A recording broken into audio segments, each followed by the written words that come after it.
తాకట్లో ఉన్న మీ బంగారాన్ని విడిపించి ఆ రోజు ఆన్లైన్ రేటుకి కొంటాం. Sharma gold company. అందరికీ నమస్కారం. నా పేరు మాధురి. మీరు చూస్తున్నది సుమన్ టీవీ నెట్వర్క్. ఈ రోజు మనతో పాటు ఉన్నారు ప్రముఖ ఆధ్యాత్మికవేత్త అనంతలక్ష్మి అమ్మగారు. నమస్కారం అమ్మా. నమస్తే అమ్మా. అమ్మ, జీవితంలో విజయం సాధించాలంటే ధైర్యం ఉండాలి అని చెప్పేసి అవునమ్మా. అయితే ఎన్ని రకాల లక్ష్మి ఉన్నా కూడా ధైర్యలక్ష్మిని పోగొట్టుకోకూడదు. ఆ ధైర్యలక్ష్మి ఉంటే అన్ని లక్ష్మిని సాధించేసుకోవచ్చు అని చెప్పేసి అంటూ ఉంటారు. అయితే అసలు ఈ ధైర్యం అన్నది లేకపోకనే మనకి ఈ రోజుల్లో చాలా మంది ఆత్మహత్యలు చేసుకోవడము ఇలాంటివన్నీ చూస్తున్నాం. అసలు ధైర్యాన్ని ఎందుకు కోల్పోతున్నాము? ఆ ధైర్యాన్ని మన దగ్గర ఉంచుకుని దాన్ని ఏ విధంగా మనం బిల్డప్ చేసుకోవాలంటారు? ధైర్యం కోల్పోలేదమ్మా, ధైర్యం తెచ్చుకోలేదు. అసలు మొదటి నుంచి ధైర్యంగా ఉండడానికి కావాల్సిన ప్రయత్నం చేయలే మనం. అసలు అదేమిటో తెలియకుండా పెరుగుతున్నాం. ఎందుకు అంటే పిల్లలని ఏమాత్రం కష్టం అన్నది తెలియకుండా పెంచుతున్నారు. అది చాలా పెద్ద సమస్య. కష్టం తెలిస్తే కదా దాన్ని అధిగమించడం తెలుస్తుంది. లేకపోతే గిలగిల ఆడిపోతారు. ఇప్పుడు జపాన్ దేశంలో ఏం చేస్తారో తెలుసా అమ్మా? నెలల పిల్లల్ని తీసుకెళ్ళి నీళ్లలో పడేస్తారు, చిన్న టబ్బుల్లో. పక్కనే ఉంటారు పెద్దవాళ్ళు. ముందర గిలగిల్లు ఆడతారు, తర్వాత ఈదడం నేర్చుకుంటాడు బిడ్డ కదా. అవును. కానీ ఓ 25 ఏళ్ళు 30 ఏళ్ళు వచ్చాక నీళ్లలో పడేస్తే ఈదడం నేర్చుకోడు, భయపడిపోతాడు. సహజంగా నేర్చుకునేటటువంటి సమయంలో ఏదైతే చేస్తారో అది సహజంగా నేర్చుకోవడం జరుగుతుంది. అది లేకుండా గిజగిజలాడడం గిలగిల్లాడడం అన్నది ఉన్నదే, అది చిన్నతనం నుంచి భయపడకుండా ఉండేట్టు పెంచితే వస్తుంది. నా పిల్లవాడు భయపడిపోతాడు అని కంగారు పడితే, మా అబ్బాయి తట్టుకోలేడని కంగారు పడిపోతే, ఇంటికి ఎవరన్నా బంధువులు వచ్చారనుకోండి, మా అమ్మాయికి పరీక్షలండి, డిస్టర్బెన్స్ సహించదు, మనం బయటికి వెళ్ళి మాట్లాడుకుందాం, ఇంట్లో మనం మాట్లాడుకుంటే దానికి డిస్టర్బెన్స్ అనేటటువంటి తల్లిదండ్రులు ఉన్నారా లేదా? ఉన్నారు. అంటే ఏమిటి? ఎవరన్నా ఏమన్నా మాట్లాడుతుంటే డిస్ట్రాక్ట్ అయ్యే లక్షణం ఆ అమ్మాయికి వచ్చేసింది. మేము మాట్లాడుకుంటాం, నువ్వు డిస్ట్రాక్ట్ అవ్వకుండా నువ్వు చదువుకో, నీ గదిలో నువ్వు కూర్చో, గదిలో కాతే బాల్కనీలోకి వెళ్ళు, లేకపోతే వంటింట్లో కూర్చో, లేకపోతే ఇంకో చోటకెళ్ళు. నీ చదువు కోసం నువ్వు ప్రయత్నం చేయాలి, కానీ ఎన్ని రకాలుగా మేము సహాయం చేస్తాం అనేటటువంటి అభిప్రాయం. ఇవన్నీ మనం చెప్పక్కర్లా, నోటితో చెప్పక్కర్లా, సిద్ధాంతంగా మనం ఇక్కడ విశ్లేషించుకుంటున్నాం గనక చెప్తున్నాం, కానీ చేయవలసిన పని అది. ఆ విధంగా కనుక చేసినట్టయితే పిల్లలకు కొద్దిగా రాటు తేలడం జరుగుతుంది. అందుకే కష్టాల్లో పెరిగినటువంటి వాళ్ళకున్న మనోధైర్యం చిన్నప్పటి నుంచి సుఖాల్లో పెరిగిన వాళ్ళకు ఉండదు.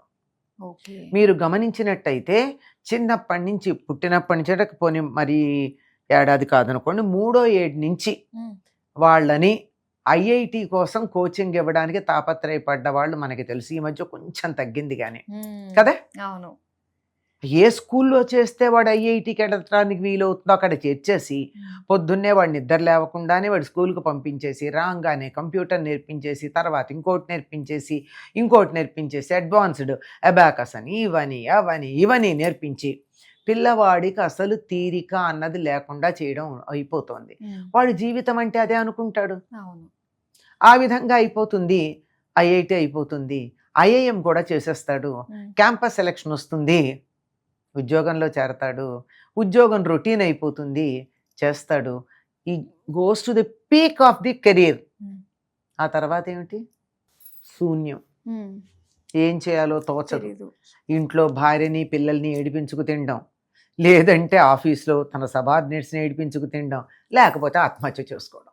ఇవి మనం చూస్తున్న వాళ్ళం. ఎలా హైలీ ఎడ్యుకేటెడ్ అండ్ హైయెస్ట్ పొజిషన్లో ఉన్న వాళ్ళు కదా చేసుకుంటున్నారు ఎక్కువగా. అయితే మరీ చిన్నపిల్లలు అంటే 18-22 ఏళ్ల మధ్య వాళ్ళు, లేదా 35-40 సంవత్సరాల మధ్యలో ఉన్న హై పొజిషన్లో ఉన్నటువంటి వాళ్ళు ఆత్మహత్యలు చేసుకోవడం చూస్తున్నాం.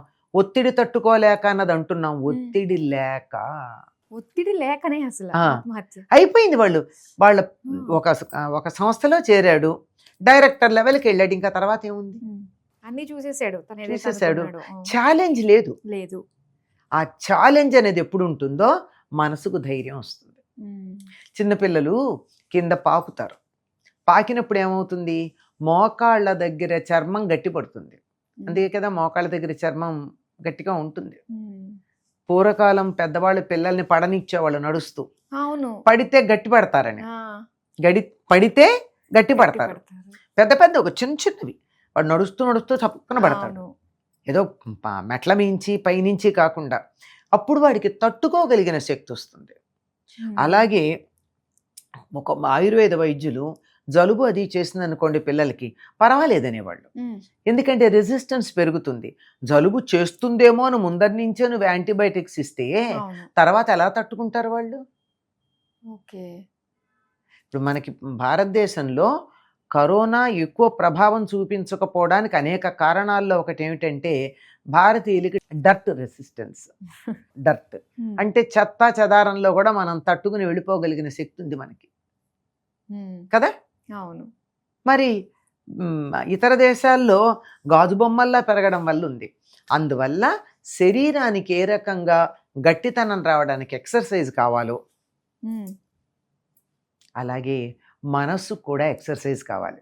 మనసుకి ఏ రకంగా ఉంటుందంటారు? మనసుకి ఏ రకంగా ఉంటుంది అంటే సమస్యలు వచ్చినప్పుడు ఆలోచించడానికి బద్ధకించి నాకు ఈ సమస్య వచ్చిందండి అని పరిష్కారాలు అడుగుతారే, అడగద్దు. నువ్వే ఆలోచించుకో. కొంచెం బుర్ర పని చేయి, బుర్రకు పనిపెట్టు. మన వాళ్ళు ఏదో అంటూ ఉంటారు మెదడుకి మేత అని. అదేదే సరైన పదం కాదని అంటారు కానీ అర్థమైతే బానే ఉంది. అవును కదా. కాస్త మెదడుకి మేత పెట్టు. మేత పెట్టడంతో పాటు దానికి పదును పెట్టు. దానికి ఆహారం ఇయ్యి, ఆహారం అరగడానికి కావాల్సిన ఎక్సర్సైజ్ ఇయ్యి. అప్పుడు గట్టి పడుతుంది బుర్ర. లేకపోతే ఏమవుతుంది? అసలు తన సమస్య తాను పరిష్కరించుకోనే లేరు చాలా మంది. ఎందుకు ఇతరులను అడుగుతారు అంటే చాలా మంది బాగా దాని మీద బతుకుతున్నారు కదమ్మా ఈ రోజుల్లో. ఎందుకు అంటే వీళ్ళ బద్ధకానికి, వీళ్ళకి మానసికమైనటువంటి బద్ధకం, మనసుతో ఆలోచించడానికి బద్ధకం. బట్టి పట్టి ముక్కును బట్టి అక్కడ పెట్టేస్తారే గాని సబ్జెక్ట్ అర్థం చేసుకునే ప్రయత్నం చేసే విద్యార్థులు ఉన్నారా? సబ్జెక్ట్ అర్థం చేసుకోకపోతే నీ మనసు గట్టిదనం ఎక్కడొచ్చింది? సబ్జెక్ట్ విషయమే కాదు, జీవితం కూడా అంతే. జీవితంలో కూడా లోకాన్ని చూడాలి, పరిస్థితులను చూడాలి, కుటుంబాల్ని, కుటుంబంలో ఉన్న సమస్యల్ని, సమాజాన్ని, సమాజంలో ఉన్న సమస్యల్ని చూసి అర్థం చేసుకుంటూ ఉన్నట్టయితే మనసుకి చక్కని వ్యాయామం ఉంటుంది. కానీ ఇది ఒక ఏజ్ వచ్చిన తర్వాత ఇలా చేయాలి ఇలా చేయాలనే దానికంటే వాళ్ళు చిన్నప్పటి నుంచి కూడా అలాంటివి సందర్భాలు మనం క్రియేట్ చేయాలంటారా వాళ్ళకి గట్టిపడ్డానికి? అడ్డం పడకుండా ఉంటే చాలా మా పరిస్థితులు వస్తాయి. పెద్దవాళ్ళు అడ్డం పడుతూ ఉంటారు. పిల్లాడికి చెప్పకండి, వింటే బాధపడతాడు. ఏమిటండి బాధపడ్డాం? వాడు శుభ్రంగా ఏఎక్సన్లో బ్రహ్మాండంగా యుద్ధాలు చేసే సినిమాలన్నీ చూస్తాడు కదా. అవి పూర్వం ఏఎక్సన్ ఇప్పుడు నీకైతే చేతిలో పెట్టుకుంటే ఏం చూస్తాడో కూడా తెలియదు. వాటన్నిటికీ వాడు రెసిస్టెంట్ అయిపోలా. వాటికి కాకుండా నిజ పైగా వాడికి ఏం తేడా వస్తుంది? అవి అక్కడే స్క్రీన్ మీదే ఉంటాయి, నిజ జీవితం డిఫరెంట్ అనుకుంటాడు. అట్లాగది ఇక్కడ కూడా ఉంటాయి. ఇక్కడ ఉండే సమస్యలను కూడా వాడిని ఎదుర్కొనియండి. వాడి సమస్యను వాడు ఎదుర్కొనియండి. ప్రతిదానికి తల్లిదండ్రులు రెస్క్యూ చేయడం ఏంటి? ఆడుకుని ఇద్దరు దెబ్బలాడుకుంటే తండ్రి వెళ్ళి అవతల వాడిని కొడతాడు. వీళ్ళ అబ్బాయిని స్నేహితుడు కొట్టాడు అనుకో ఆటల్లో, తండ్రి ఎందుకు వెళ్ళాలండి? వాళ్ళు తేల్చుకుంటారు. ఏదన్నా చాలా తీవ్రమైన స్థాయికి వస్తే తప్ప. వాడు నన్ను తిట్టాడు అన్నాడు అనుకోండి పిల్లాడు, ఎందుకు తిట్టాడురా అని అడగాలి. నిజమా తిట్టాడా? నేను వాడి సంగతి చూస్తా అన్నావు అనుకోండి, అయిపోయింది. ఎందుకు తిట్టాడు? నువ్వేం చేస్తే తిట్టాడు కనుక్కో. ఏమీ చేయకుండానే తిట్టాడు అనుకో అవతల వాడు దుర్మార్గుడై.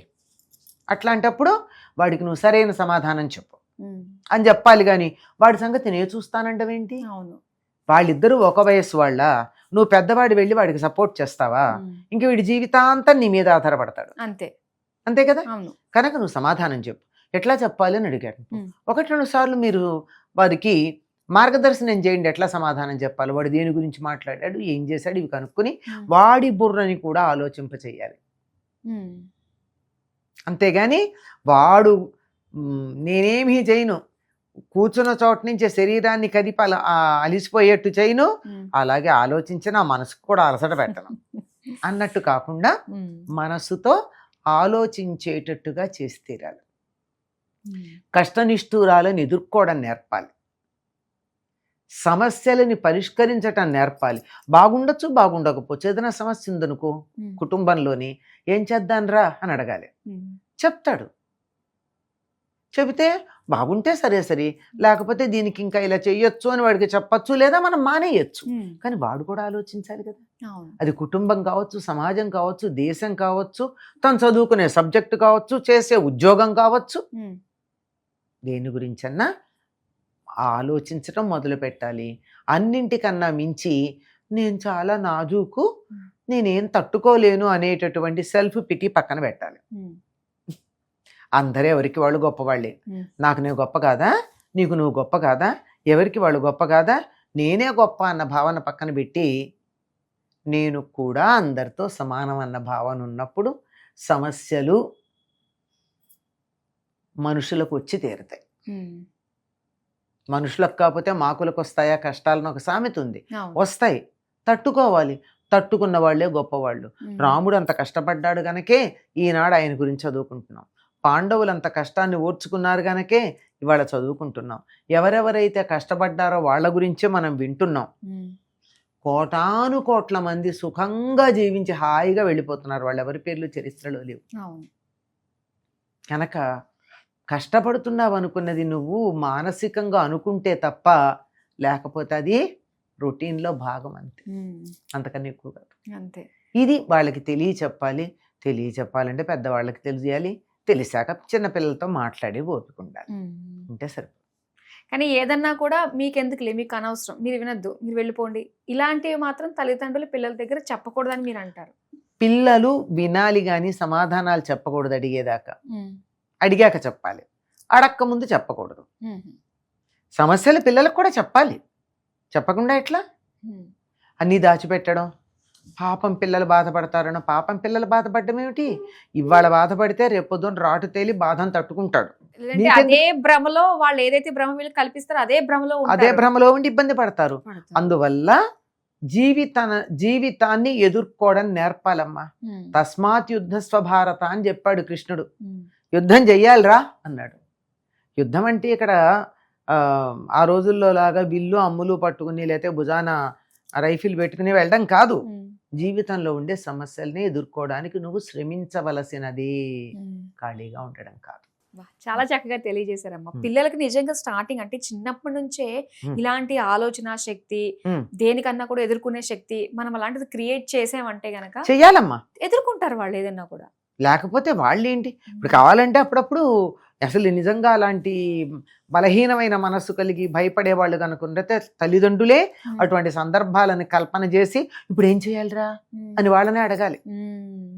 చూడు, మనం అంటూ ఉంటాం నాకు భయం వేస్తుంది, తాతగారు వాళ్ళు ఉంటే ఇంట్లో చేస్తారు, పిల్లలు ఏదైనా అన్నారు అనుకో, నాకు భయం వేసిందండి, నువ్వు భయపడకు అని చెప్తారు వాళ్ళు. అంటే భయపడకుండా ఉండడం ఎదుటి వాళ్ళకి చెప్పి వాళ్ళు నేర్చుకుంటారు. చాలా బాగా చెప్పారమ్మా. చక్కటి ఉదాహరణతోటి పిల్లల్ని ఏ విధంగా మనం ఆలోచింప చేసేటట్టుగా చేయొచ్చు అన్న విషయాలు మాకు తెలియజేసినందుకు ధన్యవాదాలు.